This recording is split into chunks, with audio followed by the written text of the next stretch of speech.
ஆன்ம வணக்கங்கள். அத்தியாயம் 2. இப்பணியை செய்வதன் நோக்கம் இதை மேற்கொள்ளுவதில் உள்ள திறமையின்மையும் துணிவின்மையும் காராசார விவாதமும் குறிப்பிடக்கூடியதும் முனிவருடைய பட்டமுமான ஹேமபந்தை வழங்குதல் குருவின் அவசியம்.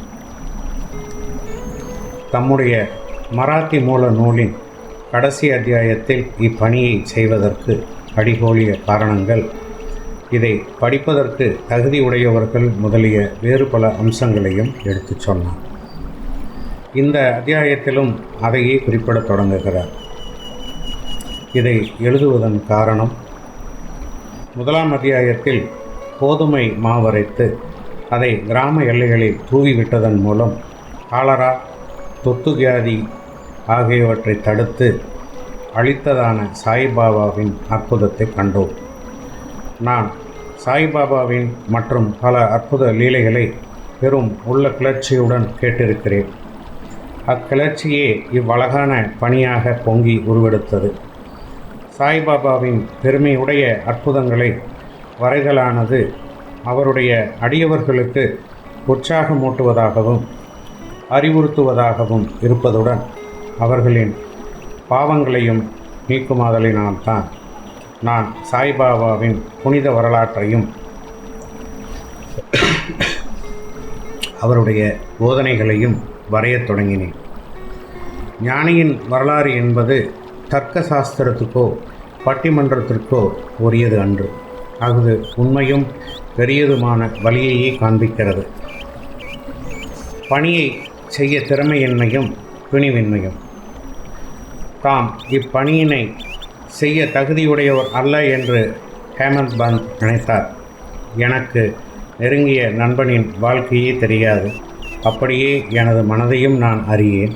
இவ்வாறு இருக்கையில் வேதங்களால் கூறவியலாத ஒரு ஞானியின் வரலாற்றையோ அல்லது அவதாரத்தின் குணங்களையோ நான் எங்கனம் எழுதுவேன்? ஒரு ஞானியின் வாழ்க்கையை விவரிக்கும் ஒருவனும் ஞானியாகவே இருக்க வேண்டும். எனவே நான் எங்கனம் அவர்தம் புகழை விவரிக்க இயலும்? ஞானியின் வாழ்க்கையை வரைவதென்பது மிக கடினமானதாகும்.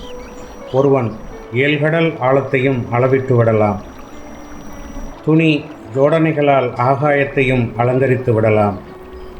இது தீரமிக்க செயலாகும் என்று நான் அறிவேன். இது என்னை பார்த்து பிறர் நகைக்க இடம் கொடுத்துவிடும் என நான் சாய்பாபாவின் அருளை நாடினேன். அடியவர்கள் விரும்பும் வெற்றிகரமாய் முடிவுறும் இப்பணியை மேற்கொள்வதற்கு ஞானியர்தம் வாழ்க்கை வரலாற்றை எழுதுவோரை கடவுள் விரும்புகிறார் என்று மகாராஷ்டிரத்தைச் சேர்ந்த முன்னோடி கவியும் ஞானியுமான ஸ்ரீ ஞானேஸ்வர் மகராஜ் என்பவர் எடுத்து எம்பியிருக்கிறார். இப்பணியை ஞானிகள் சங்கல்பிக்கிறார்கள்.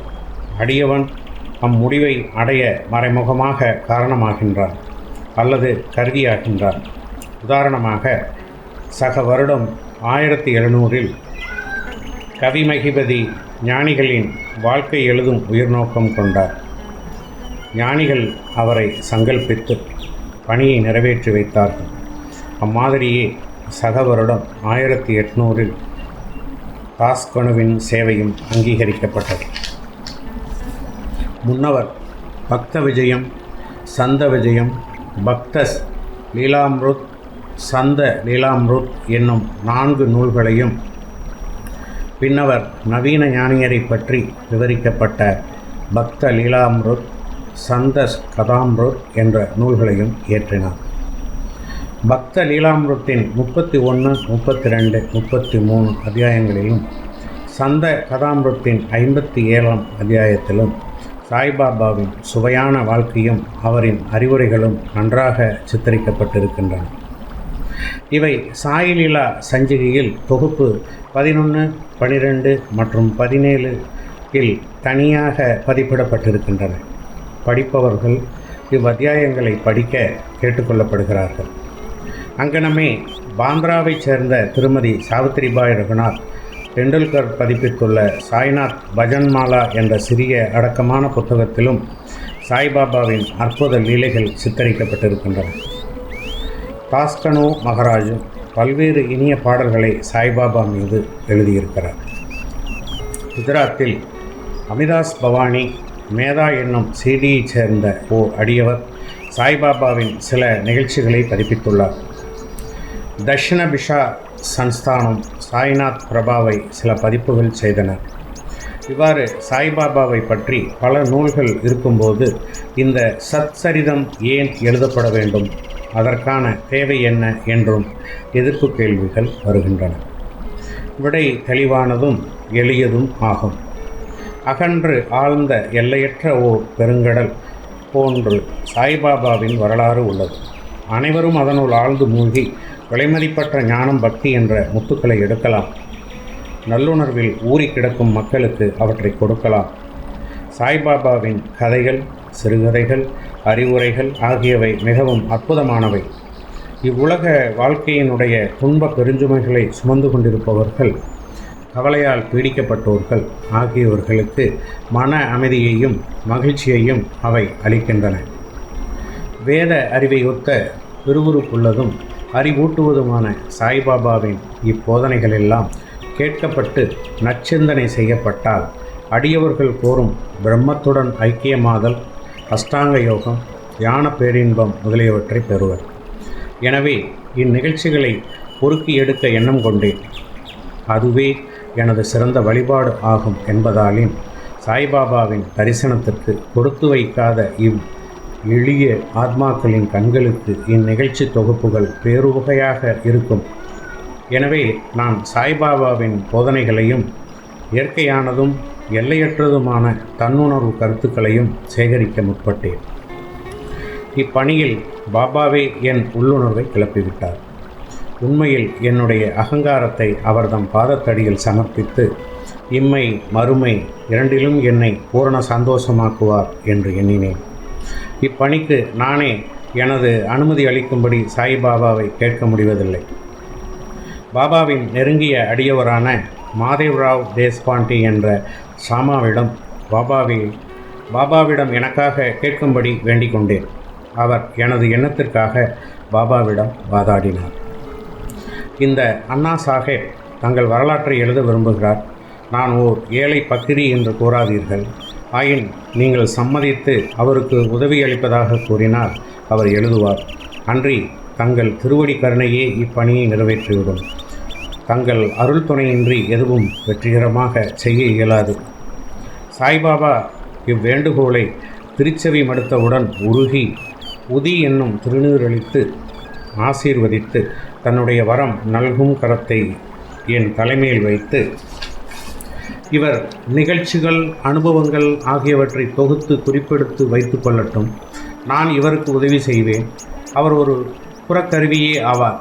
என்னுடைய வரலாற்றை நானே எழுதி என்னுடைய அடியவர்களின் ஆவலை பூர்த்தி செய்ய வேண்டும். அவர்தம் அகங்காரத்தை அறவே களைந்து என் பாதங்களை சமர்ப்பித்து விடட்டும். என் வாழ்க்கையில் இங்கனம் செய்பவனுக்கே நான் மிகவும் உதவி புரிகிறேன். என்னுடைய வாழ்க்கை நிகழ்ச்சிகளை பற்றி என்ன? நான் அவருடைய வீட்டில் ஒல்லும் வகையெல்லாம் ஓவாதே பணிபுரிகிறேன். அவருடைய அகங்காரம் சிறுதுளியும் எஞ்சுகிறாமல் அறவே அளிக்கப்பட்டு விட்டால் நானே அவருட் புகுந்து என் வாழ்க்கை நிகழ்ச்சிகளை எழுதுவேன். அடியவர்தம் உள்ளங்களில் எனது நிகழ்ச்சிகள், அறிவுரைகள் நம்பிக்கையூட்டும். எளிதில் தன்னை உணரலாம். பேரானந்த பெருநிலையையும் அவர்கள் எளிதில் பெறுவார்கள்.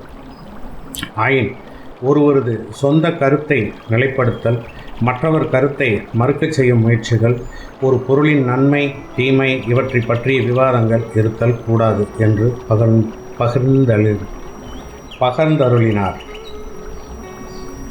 விவாதம் என்னும் சொல்லானது ஹேமத்பந்த் என்னும் பட்டத்தை நான் பெற நிகழ்ச்சியை விவரிக்க கொடுத்திருந்த வாக்குறுதியை ஞாபகமூட்டுகிறது. அதையே இப்போது கூறுகிறேன். காகா சாஹேப் தீட்சித், நானா சாஹேப் சந்தோர்கர் ஆகியவர்களுடன் நான் நெருங்கிய நட்போடு இருந்தேன். அவர்கள் என்னை சீரடிக்கு போய் பாபாவின் தரிசனத்தை பெறும்படி வலியுறுத்தினார்கள். ஆயின் இடையில் கிளம்பிய ஏதோ ஒன்று என்னை சீரடிக்கு போக விடாமல் தடுத்தது. லோனாவாலாவில் உள்ள எனது நண்பனின் புதல்வன் காய்ச்சல் அடைந்தான். எனது நண்பன் வைத்திய முறை மற்றும் வேண்டுதல் முறைகளில் உள்ள எல்லா வழிகளிலும் முயன்றார். ஆயினும் காய்ச்சல் குறையவில்லை.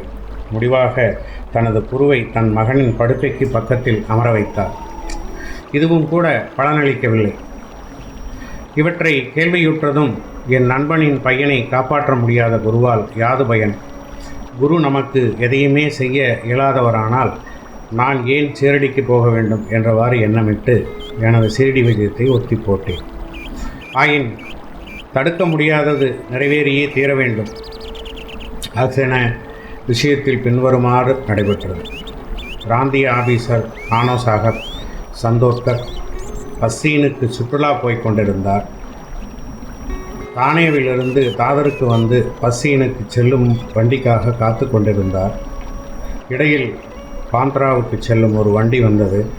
அதில் அவர் ஏறி அமர்ந்து பாந்த்ராவிற்கு வந்து என்னை கூப்பிட்டு அனுப்பினார். நான் சீரடி விஷயத்தை கைவிட்டது குறித்து என்னை கடிந்தார். எனது சீரடி பயணத்தை பற்றி நானாவின் வாக்குவாதங்கள் திருப்தி அளிக்கக்கூடியதாகவும் உற்சாகமூட்டுவதாகவும் இருந்தன. எனவே நான் அன்றிரவே சீரடி புறப்பட திட்டமிட்டேன். என்னுடைய சாமான்களை கட்டி முடித்து சீரடிக்கு புறப்பட்டேன். தாதருக்கு போய் அங்கிருந்து மன்மாட் போகும்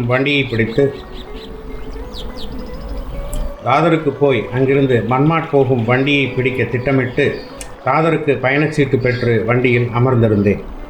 வண்டி புறப்பட இருக்கும்போது ஒரு முஸ்லீம் பெரியவர் விரைவாக எனது பெட்டிக்கு வந்தார். எனது மூட்டை முடிச்சுகளை பார்த்துவிட்டு போகும் இடம் என்ன என்று கேட்டார். நான் எனது திட்டத்தை கூறினேன். பின்னர் அவர் என்னை தாதரில் நிற்காமல் போரிபந்தருக்கே நேராக போகும்படியும், ஏனெனில் மன்மாட் மெயில் தாதரில் நிற்காது என்றும் அறிவுறுத்தினார். இவ்வற்புதம் நிகழ்ந்திராவிடின் சீரடிக்கு திட்டமிட்டபடி அடுத்த நாளே போய் சேராதிருந்திருப்பேன். பல ஐயங்கள் என்னை கடுமையாக தாக்கியிருக்கக்கூடும். ஆயின் அடுத்த நாள் காலை 9 to 10 மணிக்குள்ளாகவே சீரடியை அடைந்திருந்தேன். அங்கே பாவ் சாஹேப் எனக்காக காத்து கொண்டிருந்தார். இது 1910 நிகழ்ந்தது. அப்போது யாத்ரீக அடியார்களுக்கு ஒரே ஒரு தங்குமிடம்தான் இருந்தது. அது சாதேவினுடைய வாதாவாகும். குதிரை வண்டியிலிருந்து இறங்கிய பின்னர் பாபாவின் தரிசனம் பெற ஆவலாய் ஏங்கியிருந்தேன். மசூதியில் நின்று திரும்பி வந்த பெரும் அடியவரான தாத்யா சாஹேப் நூல்கர் சாய்பாபா வாதாவின் மூலையில் இருக்கிறார். முதலில் ஒரு முன்னோடி தரிசனம் செய்துவிட்டு குளித்தபின் சாவகாசமாக பார்க்கலாம் என்று கூறினார். இதை கேட்டவுடனே நான் பாபாவிடம் ஓடி சாஷ்டாங்க நமஸ்காரம் செய்தேன். எனது மகிழ்ச்சிக்கு எல்லை இல்லை.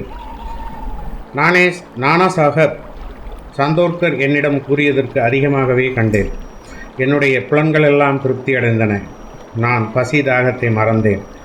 சாய்பாபாவின் பாதங்களை தொட்டவுடன் ஆசீர்வதிக்கப்பட்ட ஓர் புத்தம் புதிய வாழ்வையே அவர் எனக்கு அருளியதை உணர்ந்தேன். என்னை இச்செயலில் இடைவிடாமல் தூண்டி சாய்பாபாவின் தரிசனத்திற்கு உதவி புரிந்தவர்களுக்கு கடமைப்பட்டதை கருதினேன். அவர்களை உண்மை உறவினர்களாக நினைக்கிறேன். அவர்களுடைய கடனை நான் திருப்பித் தர முடியாது. அவர்களை நினைத்து அவர்கள் முன் வீழ்ந்து வணங்குகிறேன். சாய்பாபாவின் தரிசனத்தில் உள்ள நூதனமானது நான் கண்டவாறு நம்முடைய எண்ணங்கள் மாறுகின்றன.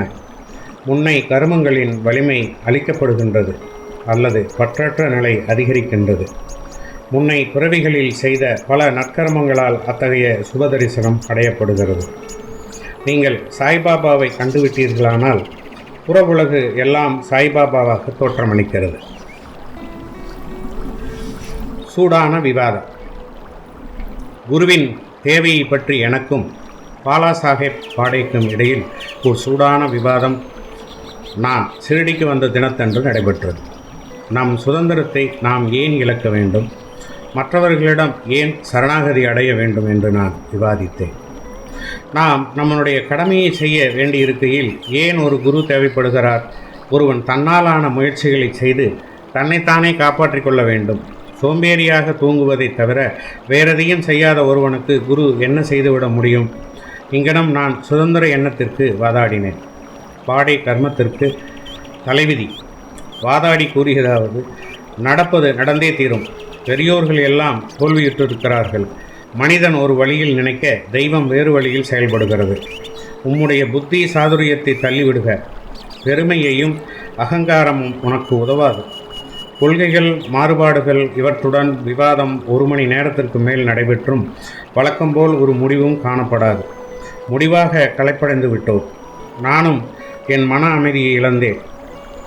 வலிவான சரீர அபிமானம், அகங்காரம் இவை இல்லாவிடில் விவாதமே இல்லை என கண்டேன். அகங்காரமே விவாதத்தை வளர்க்கிறது என்று கூறலாம். பிறகு நாங்கள் மசூதிக்கு மற்றவர்களுடன் சென்றபோது காகா சாஹேப் தீட்சித்தை பாபா பின்வருமாறு வினவினார். சாதேவாதாவில் என்ன நடந்து கொண்டிருந்தது, விவாதம் எதை பற்றியது என்று கூறி தன்னை உற்று நோக்கி மேலும் வினவியதாவது, ஹேமந்த் பந்த் என்ன கூறுகிறார்? இவ்வார்த்தைகளை கேட்டு நான் மிகவும் ஆச்சரியமடைந்தேன். நான் தங்கியிருந்ததும் விவாதம் நடந்ததுமான சாதேவாதாவானது மசூதியினின்று நல்ல தூரத்தில் இருக்கிறது. சர்வ வியாபியாகவும் அகத்திலிருந்து ஆட்டி வைப்பவராகவும் இல்லாவிடில் எங்களது விவாதத்தை பாபா எங்கனம் அறிந்திருக்க முடியும்? முக்கியமானதும் ஞானம் மிளர்வதுமான பட்டம். சாய்பாபா என்னை ஏன் ஹேமந்த் பந்த் என்னும் பெயரால் அழைக்க வேண்டும் என்று நான் எண்ணமிட ஆரம்பித்தேன். இச்சொல் ஹேமந்த்ரிய பந்த் என்ற வார்த்தையிலிருந்து திருத்தப்பட்டதாகும். இந்த ஹேமந்த்ரிய பந்த் யாதவ அரச வம்சத்தைச் சேர்ந்த ராமதேவ் மகாதேவ் என்ற தேவகிரி அரசர்களின் புகழ்பெற்ற மந்திரியாவார். கல்வி கேள்வி நிரம்ப பெற்று நற்பண்புகள் நிறைய பெற்ற அவர் ஆன்மீக விஷயங்கள் அடங்கிய சதுர்வர்க்க சிந்தாமணி மற்றும் ராஜபிரஸ்தி போன்ற பல உயர்ந்த நூல்களின் ஆசிரியரும் ஆவார்.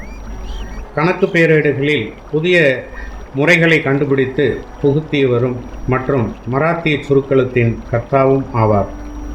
ஆனால் நான் முற்றிலும் மாறுபட்டவன், அறிவற்ற ஓட்டமற்ற நடுத்தர எண்ணத்தோன். எனவே அந்த பட்டம் எனக்கு எதற்காக சூட்டப்பட்டது என்பது விளங்கவில்லை. ஆனாலும் அதை குறித்து தீவிரமாக சிந்தித்து அது என் அகங்காரத்தை அழித்து பணிவாகவும் அடக்கமுடனும் இருக்க வேண்டும் என்பதற்காகவே அளிக்கப்பட்டது என நினைத்தேன். விவாதத்தில் எனக்குள்ள புத்திசாதுரியத்துக்காகவும் அது எனக்கு வழங்கப்பட்டதாகும். எதிர்கால நிகழ்ச்சிகளை உற்று நோக்கில் பாபாவினது சொற்கள் தாபோல்கரை ஹேமந்த் பந்த் என அழைத்தது முக்கியமானதும் தீர்க்க தரிசனம் நிறைந்ததும் ஆகும்.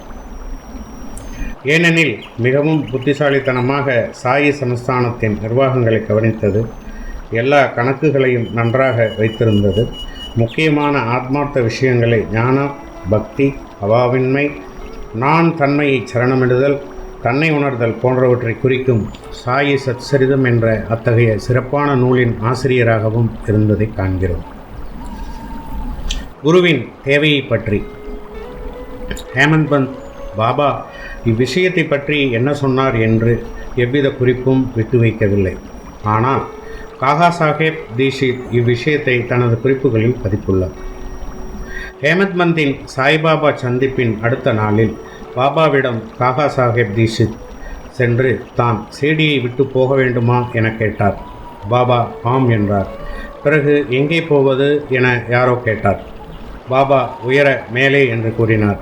அம்மனிதர் வழி எப்படிப்பட்டது என பாபாவிடம் வினவினார். பாபா கூறினார், அங்கே போவதற்கு பல வழிகள் உள்ளன. இங்கிருந்தும் சீர்டியிலிருந்தும் ஒரு வழி உள்ளது. பாதை கடினமானது. புலிகளும் ஓநாய்களும் வழியில் உள்ள காடுகளில் உள்ளன. நான் காகா சாஹேப் தீட்சித் என்கிற நான் கேட்டேன், ஒரு வழியை காட்டி நாம் அழைத்து சென்றால் என்ன? அதற்கு பாபா கூறினார், அப்போது கடினமில்லை. புலி ஓநாய் படுகொலிகள் முதலியவற்றிலிருந்து உன்னை விலக்கி உன் குறிக்கோளை அடைய நேரடியாக அழைத்துச் செல்வார்.